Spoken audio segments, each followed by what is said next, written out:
them is that they're negative voltages. Okay. Now, you also have, if you'll notice right here, that's a double lens. See, there's two lenses. There's an inner multipole first, then there's a little gap, and then there's an L-shaped lens. That's your gate lens. It's also called your split lens.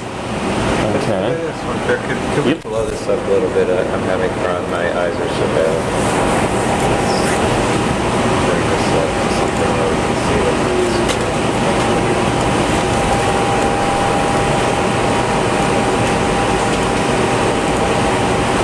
Bring this up to something silly. I don't know if it's going to be again. Now we can really see what the hell you're talking about. Wow, that's nicer. Oh, so I can maximize on a... I assumed if I hit the maximize button I would... Yeah. You know, you don't blow across 3. Okay. Okay, so... This one right here is the inner multipole, and this one's your... Can you see anything but my head on this computer? Oh, okay. Let me know if I ever have to move my head left or right. Yeah, sure. Okay. I noticed a bald spot's been forming recently. I really don't need a whole... You guys don't need an hour of video. Okay, so the gate lens is usually very negative. It's usually like negative 20 to 40 volts or so. So what is the gate lens? The point of the gate lens is that's what's going to stop your AGC. So remember how the AGC has to open and close? Well, no, the front of the cell... The front of the cell opens and closes, but it's not. That's not a great way to do it. Where's the gate lens in the diagram? It's this right here. Okay. He totally turns off the ion flow. Okay. This guy, when we drop the voltage up, he kind of stops the ion flow, but doesn't do a great job. So we put a real hard one in our gate split lens. Okay.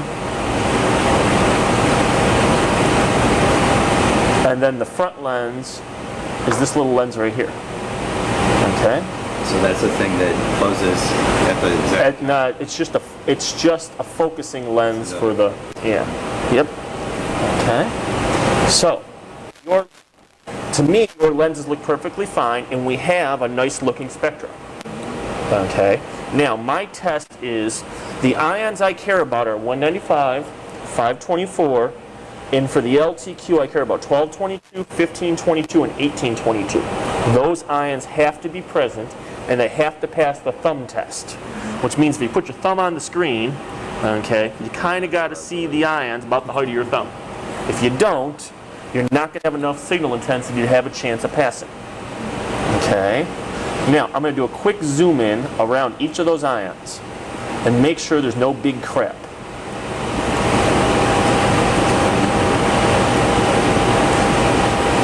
So my 195 looks nice and clean. So you're looking like anything above 10 to 1? Anything above 50%. 50%? Oh, wow. That's what we look for. Okay. My 524 is not too bad. It's got a little 550. Okay.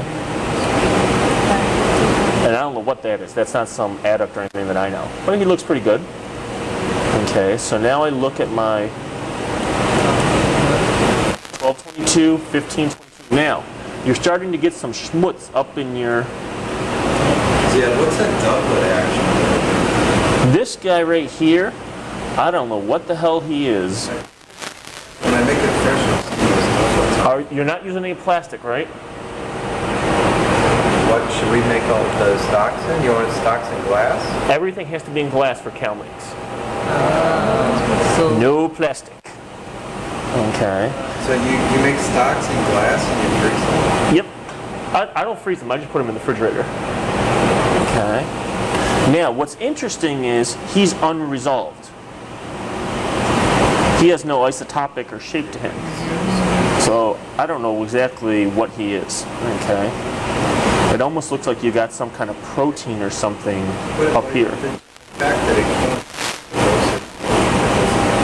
It's kind of strange. So let's see if we flip to the FT.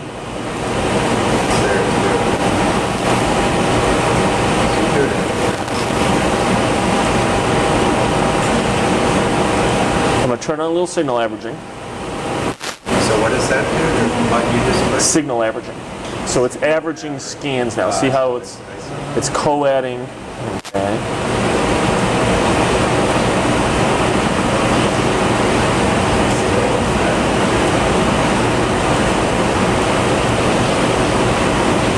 Okay, so he is something singly charged. Okay, so I don't know if he's a degradate or he's just something you picked up, or I don't know. It's in the stock, so you make it glass, but doesn't that just sop up? Yeah, but if I ever have that problem, I just do a shot of Murpha. No big. Oh, you just Yeah. Now, notice how different the spectra looks. Okay. Okay. What do we see difference between the IT and the FT? The shape. Okay, because we were like this before, now we're like this. And that's your transmission bias. Okay. So should be the same. That's because of how we do that spectrum quality score. top thing. Well, when you do your transmission calibration, remember I said we add up the heights of the peaks, and since there's a ton of ultramark peaks, that biases the score to the high mass range. So if you ever want to change that bias back, make your cal mix have more masses in the low range. Okay? Now, more importantly, what I look at here is, my first test I look at is, how's your transmission? Okay? You're asking for 1 million ions in the FT. You're asking for 30,000 ions in the IT. So what's the ratio approximately? About 30 to 1. Okay, so your injection time over here is about 20 milliseconds, or to 30 milliseconds. When we're on the IT, our injection time is about 0.7, 0.8. Does the ratio fit?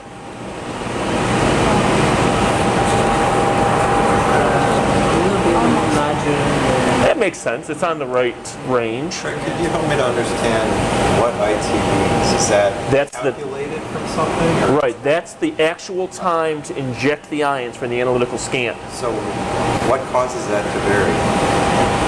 It's because the pre-scan signal variance. So this is AGC. This is AGC. Okay, so if it's less than the maximum set time, then that means it's AGC limited. Correct. It's really regulating properly. That gives you a sense for Right.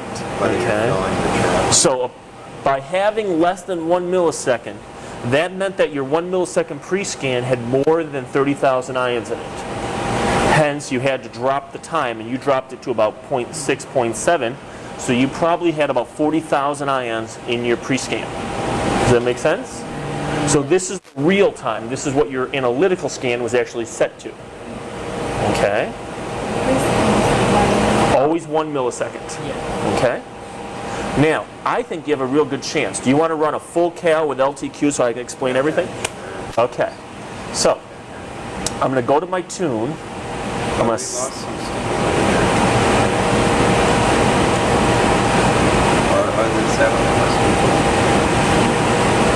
Yeah, it's about this stuff you mean right here? That's when I flip to the FT. Yeah, but the 524 is bouncing around a little bit more. Maybe it's not so much. Yeah, I don't think I'd worry about it. It looks pretty good. Unless you think you can improve. Can you improve it? I mean, honestly, if you think you can, go for it. If not, okay, then we don't worry about it. I'm looking at the IT. Okay, you're going 0.5 to 0.8. I would love that to go 0.6, 0.7, 0.6, 0.7. But with this kind of, with that big of a syringe, with that low of a flow, I don't know if you're going to get it to stabilize, So I always say, if you can stabilize it, go for it. If you're at the max, let's see if we can. Stability is most critical. You have to have it for the calibration, but for the tune, that's what you're doing. So that's where maybe it's even more. The only part that really is critical is when we do the electron multiplier calibration. Okay? So, let's turn off the tune. We're going to go to calibration. Okay? Now, I'm going to go to semi-automatic. I can run everything at once, I'm going to teach you